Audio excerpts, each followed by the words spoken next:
got a pen?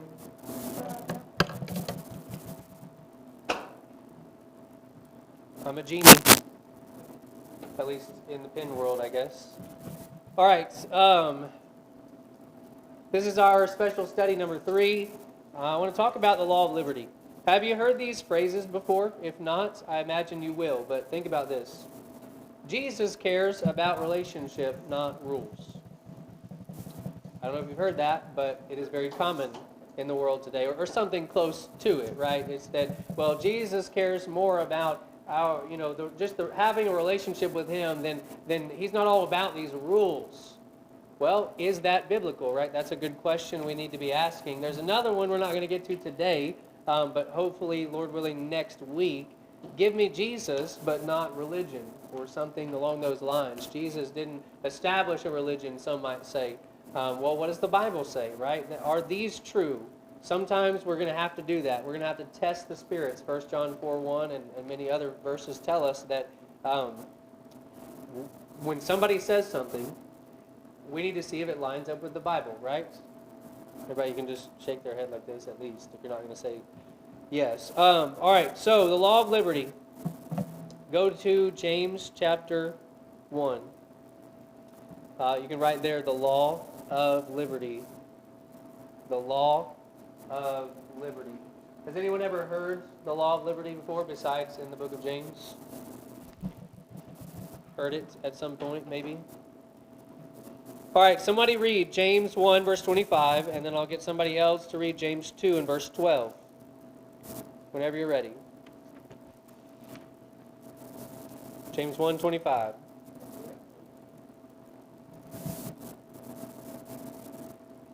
But whoever looks intently into the perfect law that gives freedom and continues in it, not forgetting what they have heard, but doing it, they will be blessed in what they do.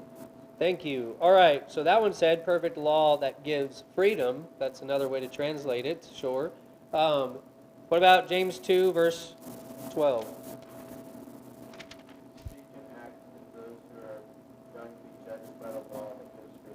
All right, so same thing, the law that gives freedom. New King James says the law of liberty. Same idea, same concept, and we'll talk about it. But so twice here, James mentions a law of liberty or freedom. But let's first talk about what is a law. As you have there on your sheets, it's a binding custom or practice of a community. So think about, somebody tell me what this is. The Constitution, right? Okay. What does the Constitution do for the United States?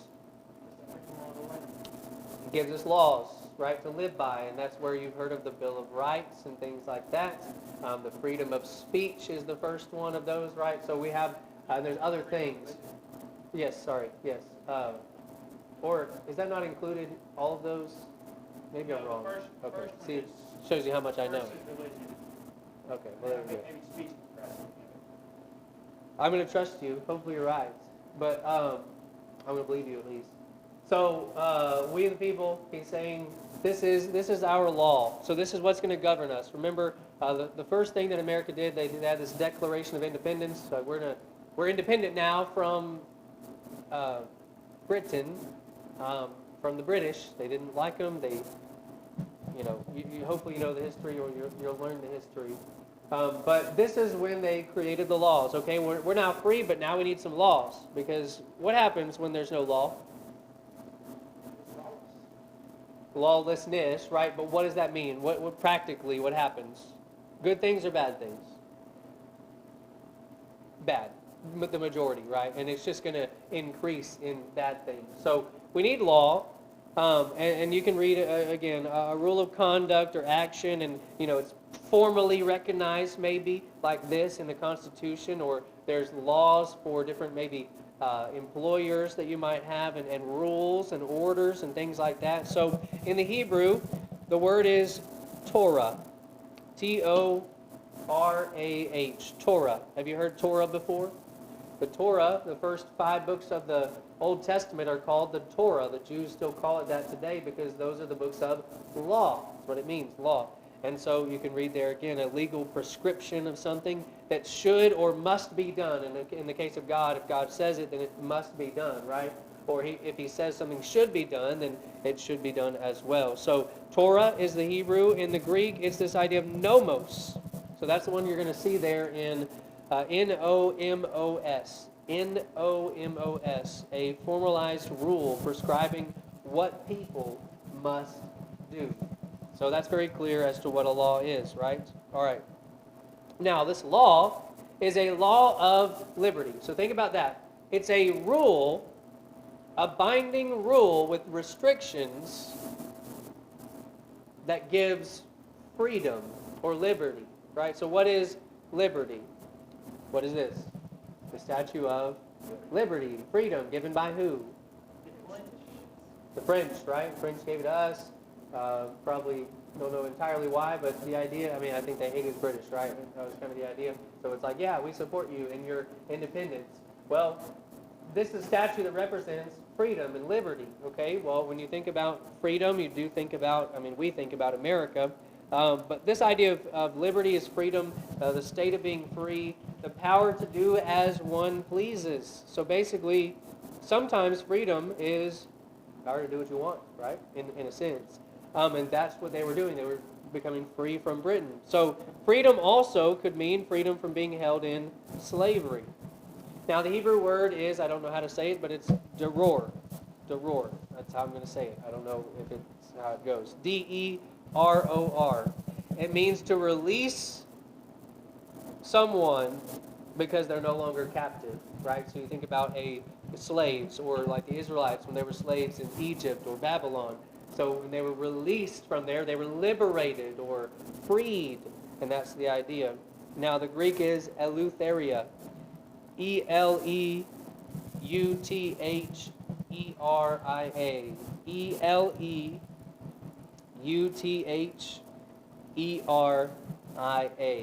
the state of being free. So you have this law that restricts. You see what I'm saying?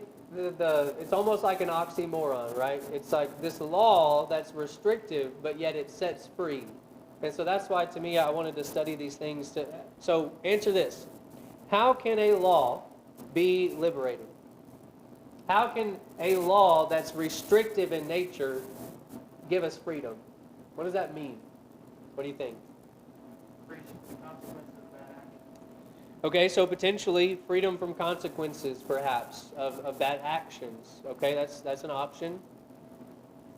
Anything else from anybody else?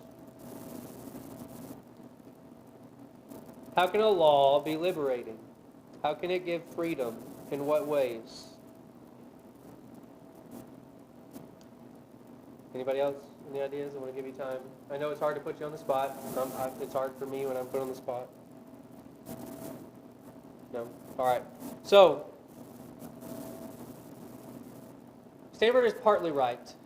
You have part of this freedom is being free from sin and free from the consequences of sin. So the law of Christ frees us from those consequences because we've now been forgiven. That's the difference. We're now free from, we may not even say the consequences of sin, but the guilt and the penalty is taken away. But there still could be certainly some consequences. So it frees us from the grasp of sin, or maybe being a slave to sin. Romans 6 talks about that. You've been freed from sin. Another way in which it could be liberating is this. It freed the Jews from what? What kind of law did the Jews live under? The law of Moses is what it's often called because he delivered it, right? It's God's law, but it was delivered through the mediator Moses. So you have, I think, freedom from the law of Moses, and I think that's Romans really chapter 5, really 4 and 5. And even, actually chapter 7 would be part of that too. So Romans is going to commentate on a lot of this. James here has already talked about this law being liberating. It's one that gives liberty from sin. But what it doesn't mean is that there are no more rules and laws. Make sense? It's not a law in which there are no laws anymore. That doesn't make sense. It's still a law. It's less restrictive than the Old Testament, than the law of Moses. The law of Moses was very restrictive, right? In what ways do you remember that the law of Moses was restrictive? Certain portions of what they could eat, yes, absolutely. What else? There was clean food and unclean. The jobs they could have were very limited, and certainly even within that, you had limited. The priesthood was limited to certain groups of people. Yes. Anything else? But you get it. There were greater restrictions under the law of Moses, and Jesus, in a sense, freed us, or freed the Jews from that. And of course, for us today, we don't have to go to that and restrict ourselves. So I want you to think about, and you could write Romans 6:1.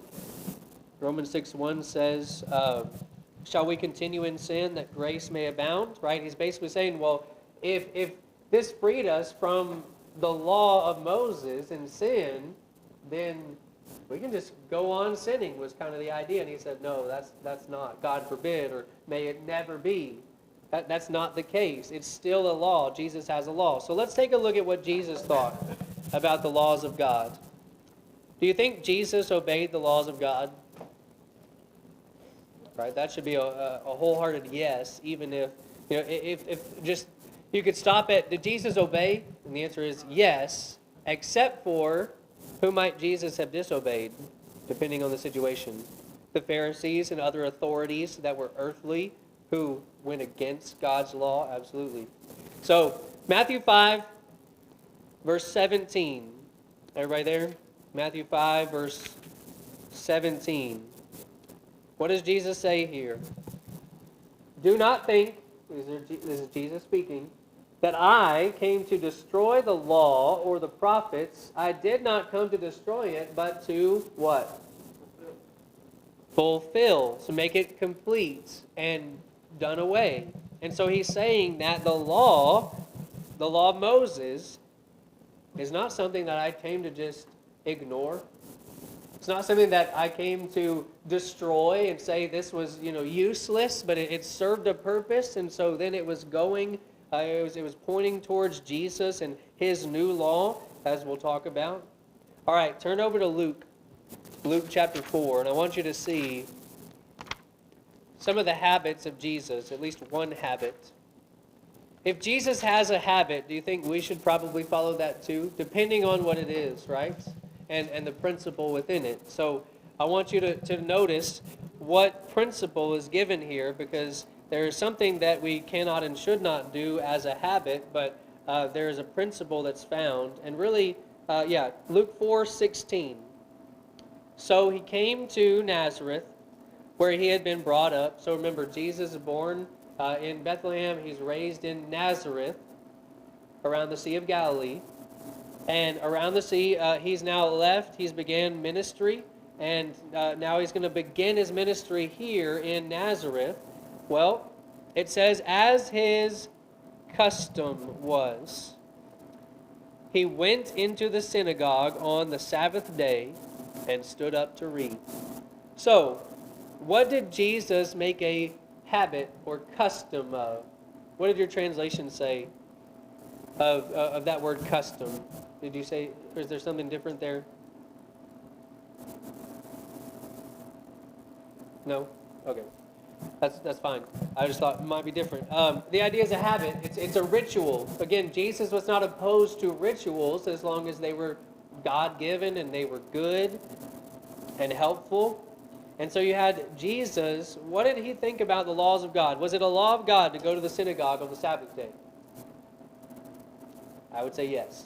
Under the Jews had to do that. He was a Jew, and he lived under the old law, right? So because of that, he did that and made it his habit. Again, it should be our habit to be with God's people when they meet together. And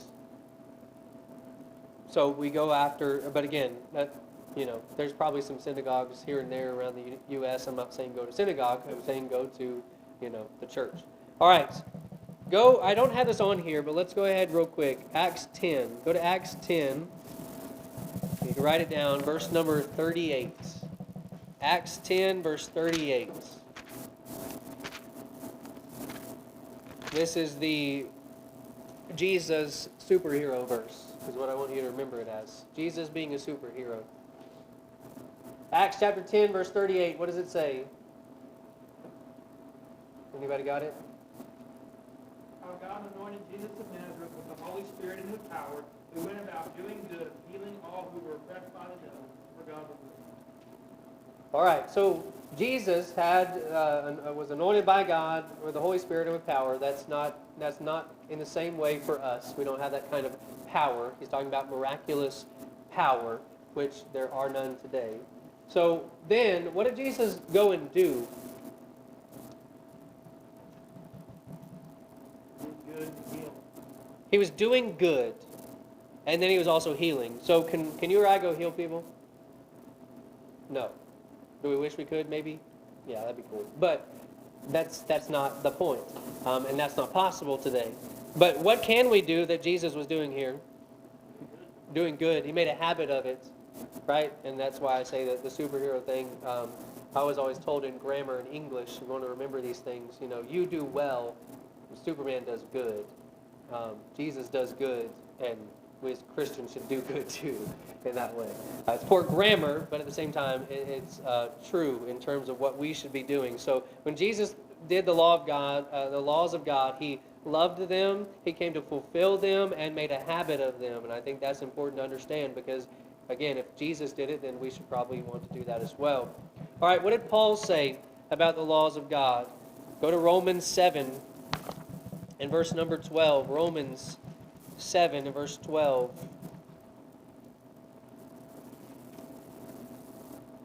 Therefore, the law is, what does it say? Holy, and the commandments, holy and righteous and good. He's talking about the law of Moses. Not talking about law in general, but either way, laws are not bad. Again, some people, want to claim that Jesus is all about this relationship and not rules. Well, Jesus has rules, and they're very clear. And in fact, a lot of people left Jesus because he had these rules, and they were strict. Even the disciples were like, that's really hard. You're causing people to leave. And Jesus is like, I don't want them to leave, but it's strict. Now, it's maybe not as strict in some ways as the Old Testament, as the law of Moses. But he's saying the law of Moses was holy, it's sanctified, it's set apart, right? God made it holy. It's just or righteous. It's what we do to be righteous. That's what he's saying. When we fulfill the law, we do the law, then we are doing righteous things. And then it's good, it's beneficial, it's healthy to you and to your soul, right? That's what he's saying. It's holy and just and good. And so I want you to think about that. That applies to all of God's laws from the very beginning. The law about in Eden, the tree of the knowledge of good and evil, don't do that and eat of everything else. That's fine. Those were good, holy, and just laws. Make sense? Any questions, comments so far? Okay, so because of all that, you should know the answer to this, and everybody should say it nice and out loud, right? Does God have rules for people today to follow? Yes, absolutely, right? And so you can, if you have, I think on your paper you can circle yes, underline it, box it, highlight it, whatever you want to do, or maybe all of those, right? There is still law today. Now, question after that, which law is it? Is it the law of just do whatever you want? Is it the law of freedom in that sense? Is the law of liberty one that just says, hey, Jesus just came to say, you know what, just have a relationship with me. It doesn't matter what you do. That would be the law of self, and that's not what we're talking about, right? So you can cross A out. Law of Moses, we know, has been taken away. Jesus said he's going to be fulfilling it. We're not talking about the laws of the United States or anything like that. We're talking about the law of Christ. Other places in the Bible talk about the law of Christ, and here, as we're talking about in the book of James, the law of liberty. Make sense? So when somebody tells you, you know what, Jesus isn't about all those rules, what do you do? What do you say? Why did he give those rules? Yeah, that would be a good, what about this rule? Absolutely. Ask questions. That's another way Jesus taught people. And so they say, well, it's a law that, freed them. It's a law of liberty. It freed us from the law of Moses. It was so restrictive. And so the law of Christ is now, freeing us to do whatever we want. What do we say to that?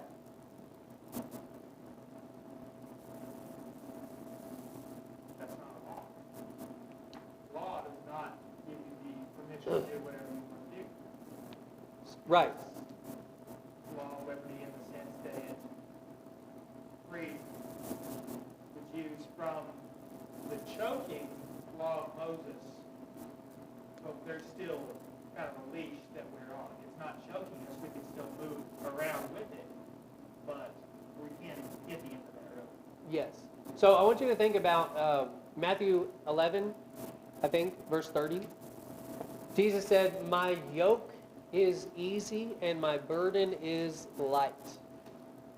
You know what a yoke is? I think I've shown a picture of it before at some other point in some other class. But a yoke is what you put on two ox or cattle-like, animals, right? And it's over both of them, and it connects them. And so you need two because it's heavy, and they need to drag it, in generally a straight line. And so when Jesus says, "My yoke," Jesus is on one end of it, and what does that mean for us? We're on the other side. And isn't a yoke, in a sense, also kind of restrictive? Yes, it is. But it's not as restrictive as the law of Moses. It's not as unsafe as just freedom completely. We know what cattle do when they just get free, and that's that leads to bad things usually. So that's why we have fences and all that. So when Jesus says, "My yoke is easy, my burden is light," it's because he's on the other end. He's carrying the weight of our sin, and we don't have to carry that, but yet we still have to be in the yoke. Does that make sense? We still have to be in the yoke and going along with Jesus.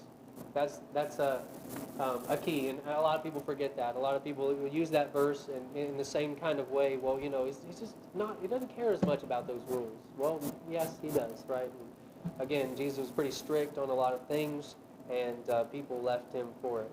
All right. Any questions about that, or thoughts that came to mind?